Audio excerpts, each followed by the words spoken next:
Hola, ¿qué tal están todos? Pues bueno, tenemos que hablar de lo que trató de hacer el presidente el anterior día domingo, ¿no? A las 8 de la noche. Todos estábamos esperando medidas, como se había anunciado, ¿no? Como decía el tráiler de todo esto, decía medidas estructurales. Uno esperaba que se anuncien nuevas cosas respecto a la subvención de combustibles. Otros esperaban que hable acerca del tipo de cambio del dólar y otras situaciones así, pero no, o sea, nos terminó dando una hora de cátedra de lo que ya sabíamos, de lo que se había dicho, de lo que varios analistas habían venido diciendo todos estos años y que, bueno, el mismo gobierno, el mismo Luis Arce cuando era ministro y ahora Montenegro, que es ministro, pues dicen, no, o sea, estaban equivocados, pero bueno, al final el tiempo terminó dando la razón a los analistas. Vamos a hablar de, sobre todo de este cuadro, la solución del gobierno nacional, porque todo lo demás, la verdad es que lo ha explicado ni bien ni mal, pero bueno, lo ha explicado el presidente, ¿no?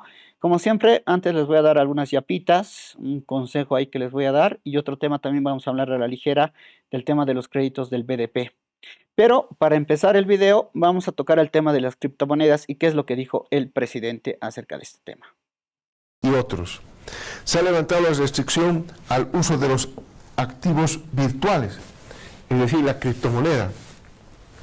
Un alternativo uso al dólar norteamericano en efectivo, como está acostumbrada la población, es el uso de las criptomonedas, como el USDT y otros que ha anunciado el Banco Central.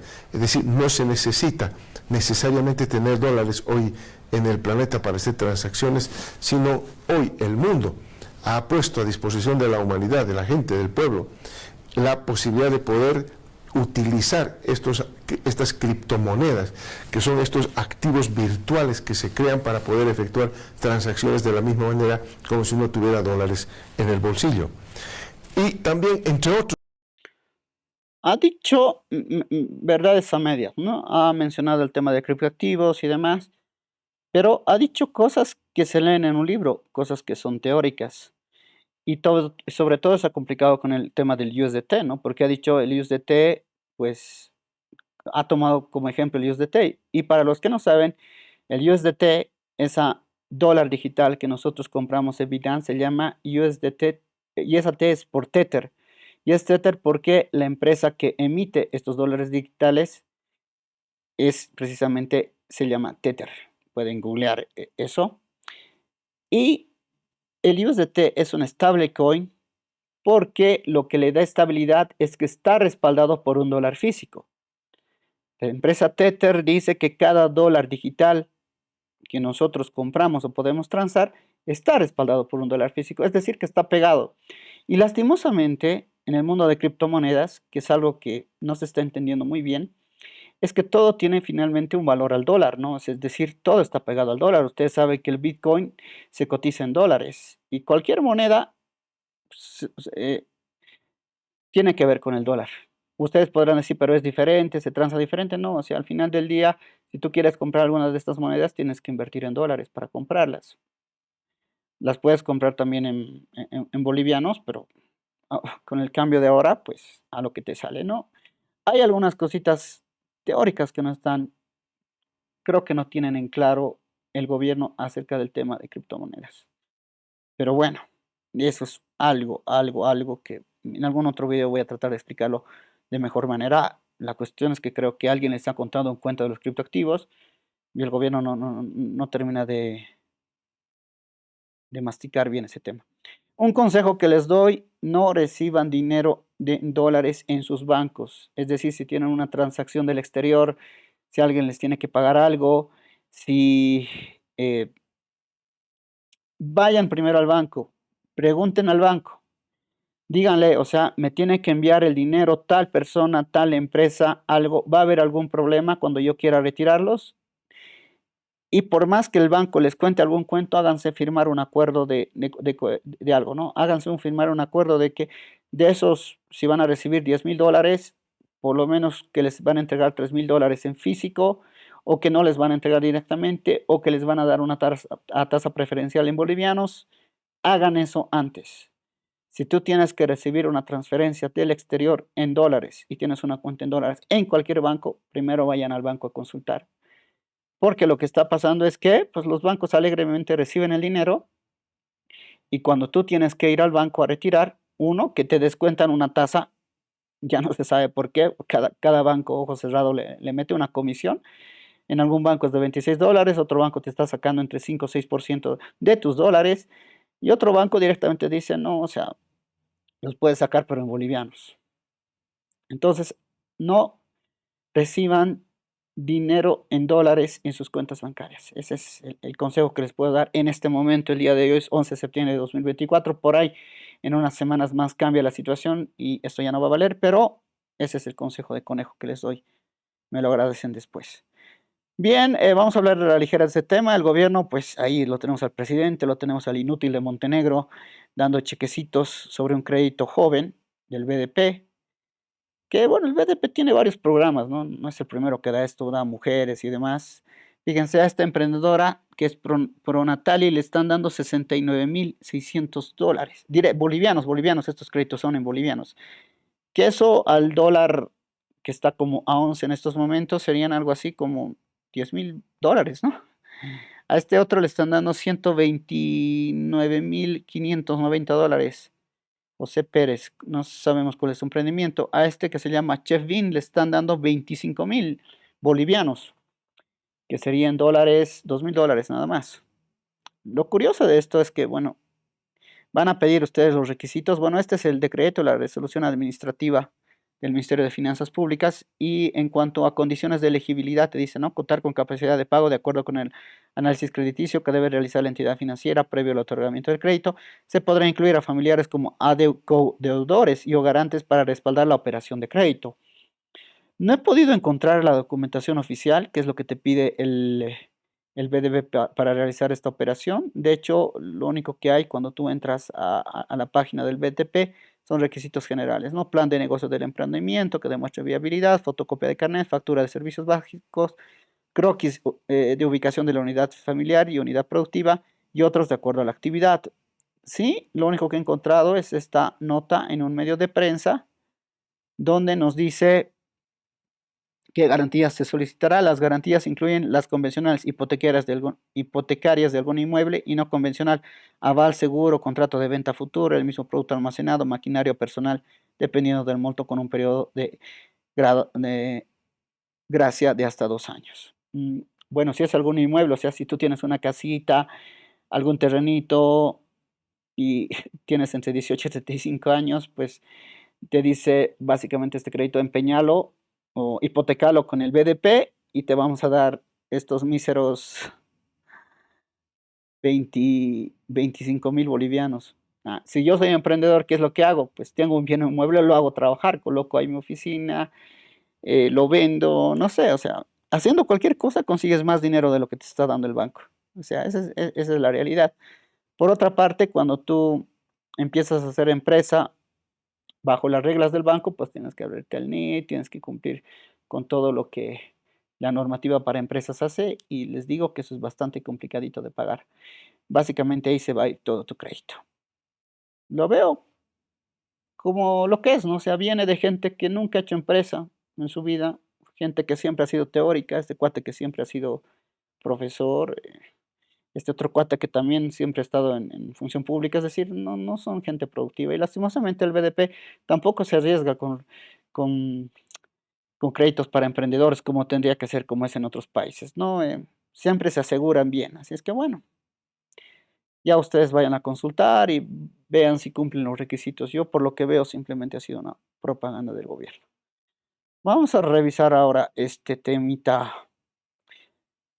que ya les he contado, ¿no? Ha sido como una hora de que nos cuente básicamente todo lo que habíamos venido diciéndole al presidente todos estos años, ¿no? Se le había dicho que no se estaba explorando, se le había dicho que se estaba invirtiendo más, se le había dicho tantas cosas, pero él como ministro de Economía, y están guardadas las declaraciones, decía, no, o sea, los analistas se equivocan, los organismos internacionales se equivocan, todos se equivocan, nosotros vamos muy bien, el crecimiento es alto y demás. Lo mismo que repite ahora Montenegro, ¿no? Porque si ustedes tienen las grabaciones de hace un año, de hace 2 años de Montenegro y todos sus secuaces, todos esos viceministros que están ahí, pues decían, no, o sea, tenemos la inflación más baja del mundo, tenemos industrialización y no sé cuántos cuentos. Pero el presidente el día domingo, pues ha sacado Ha dicho básicamente se hizo todo mal el gobierno de Evo Morales, cuando él, Luis Arce Catacora, era director de la empresa de transportes YPFB y hay documentación sobre eso. Es decir, no se puede decir que al ser ministro de Economía no sabía del tema hidrocarburos. Él era director de una de las empresas más grandes de hidrocarburos del país. Bueno, ¿cuáles son las soluciones del gobierno nacional? Y bueno, esto es para justificar todo lo que dijo acerca de hidrocarburos, ¿no? Inversión en exploración desde el 2021 a través de YPF, dice 16 pozos en exploración a la fecha, 6 pozos exitosos y un megacampo Mayaya X1. Que ojo, de Mayaya X1 ya no hemos vuelto a saber noticias, ¿no? Es decir, se hizo una presentación, fue una semana de que, wow, vamos a volver a tener el mar de gas y demás, pero si se dan cuenta, desde esa fecha hasta ahora no tenemos mayores noticias de lo que haya pasado con Mayaya X1. Tampoco tenemos una certificadora internacional que nos diga, sí, tienen la razón, aquí hay tanta cantidad de gas. Sí, ha habido algunas explicaciones demasiado técnicas de Dorgaten, pero bueno, que vengan de un tipo que te ha prometido que nunca más iba a faltar diésel y gasolina en el país desde hace meses y que siempre esté faltando, pues te dan cuenta de la calidad de profesional que es ese señor, ¿no? Producción de biocombustibles, 12 plantas de biocombustibles, una planta de operaciones desde marzo de 2024 en Santa Cruz, la segunda planta en operación a partir de diciembre de 2024 en el Alto y una planta HBO en proceso. O sea, sí, están las plantas ahí. Lo que no nos están diciendo en cuánto realmente esto está contribuyendo al, a este tema, a reducir el tema de la subvención, ¿no? Se le ha preguntado al ministro de Planificación, se le ha preguntado a Montenegro que nos den cifras, que nos digan, esta planta en funcionamiento en Santa Cruz, ¿cuánto realmente nos está ahorrando en el tema de subsidios? Eso no te responden. Te dicen, no, está trabajando, no, lo tiene que decir YPF, no, siempre dan excusas. Y yo estoy buscando ese dato y es mínimo. El biocombustible tiene dos aspectos que nos está tocando. Uno que necesita campos para plantar, no sé, algodón, em, todo lo que produce biocombustibles, ¿no? Entonces, tienen que ampliar la frontera agrícola. Y eso es lo que está ocurriendo en estos momentos, ¿no? Se están ampliando la frontera agrícola a la mala,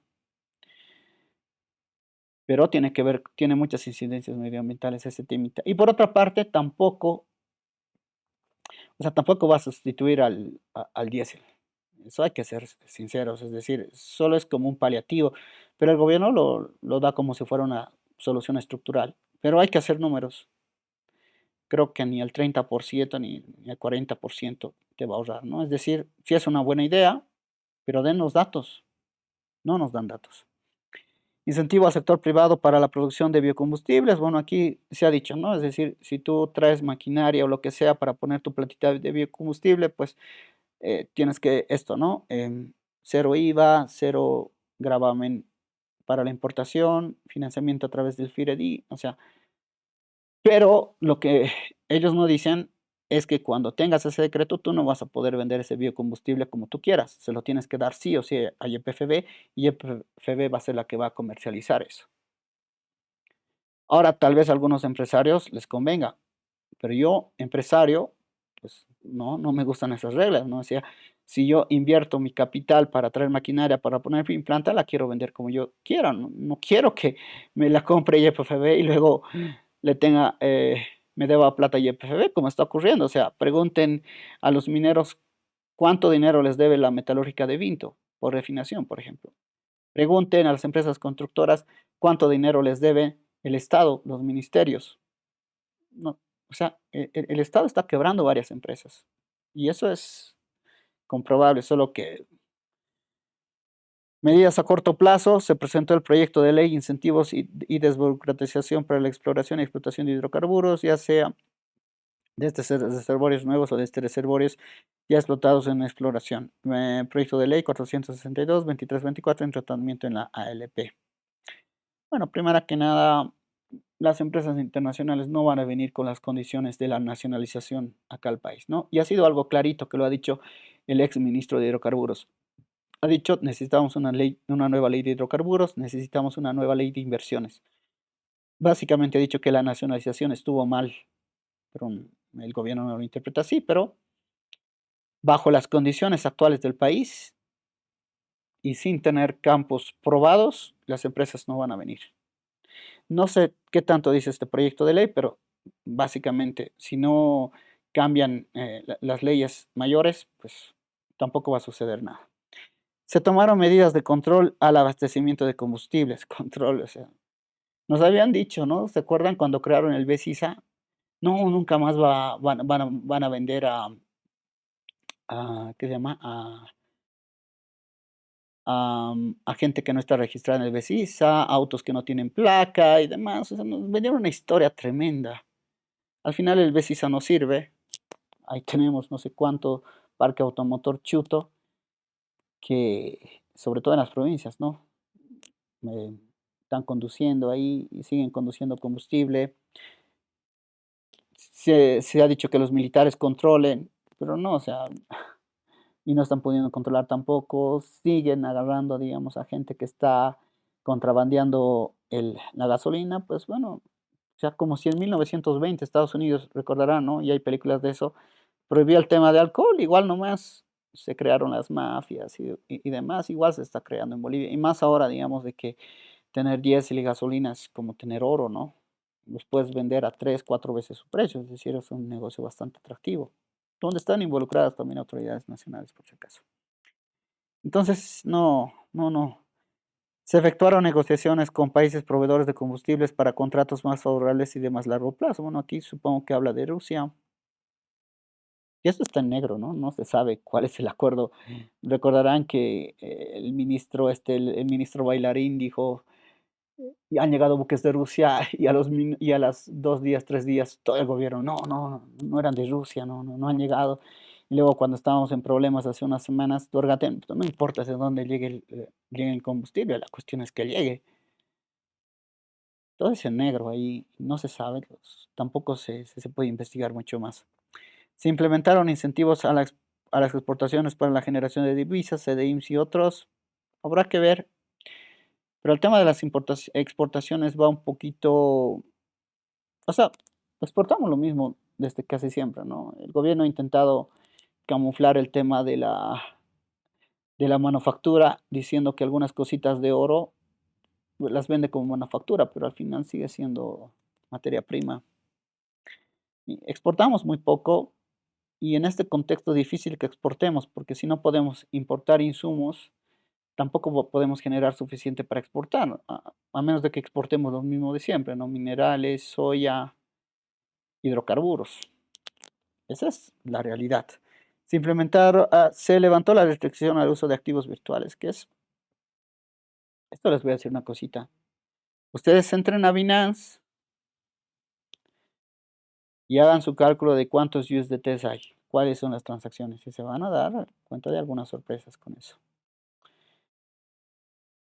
Y esto es como si el gobierno hubiera dicho, pues ya se levantan los criptoactivos y como si todo el mundo tuviera las capacidades técnicas para realizar transacciones en criptoactivos, ¿no? Cuando no es así. Estaba revisando un podcast que hizo el Banco Central de Bolivia, el Banco Central de Bolivia, donde se dan criterios equivocados sobre lo que es una criptomoneda, criterios técnicos. Y ahí uno se pregunta, ¿realmente qué quieren hacer con criptoactivos? El presidente ha vuelto a mencionar el USDT. El USDT tiene problemas en algunos países. Es decir, no es aceptado a nivel mundial el USDT, no es como el Bitcoin. El Bitcoin sí les puedo decir que está aceptado en la gran mayoría de los países, pero el USDT no. Y es lo que he mencionado en en esta clase magistral y lo ha mencionado también hace el 6 de agosto.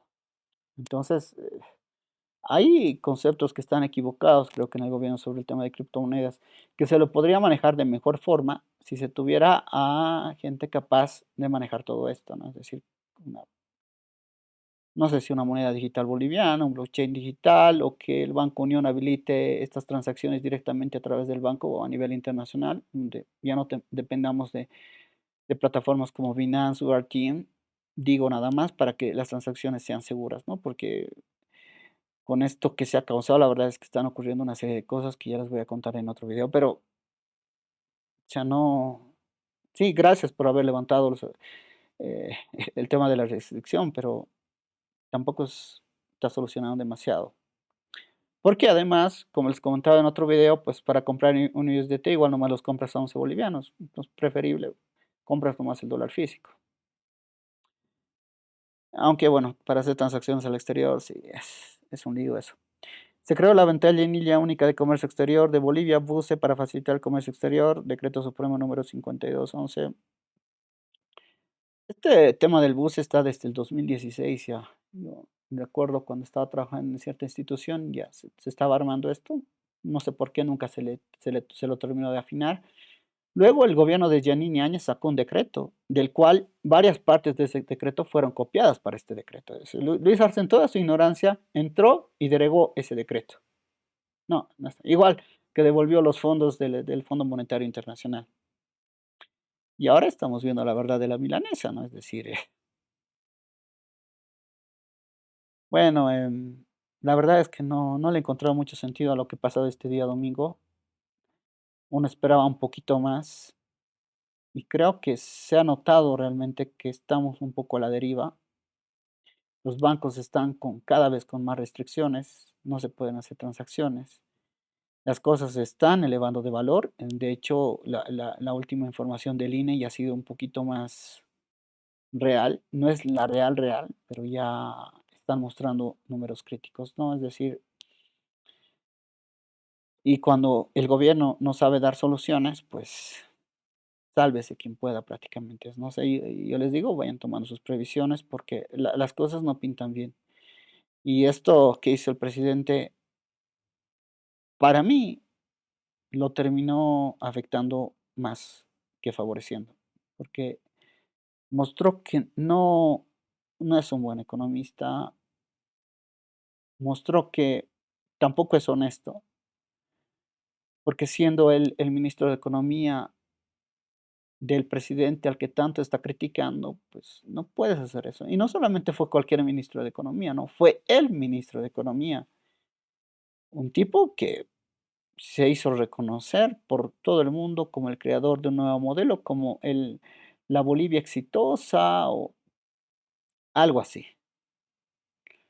Es decir, no era un tipo más del cual nadie se acuerda, todos se acuerdan más bien, y por eso ha sido precisamente elegido presidente del país.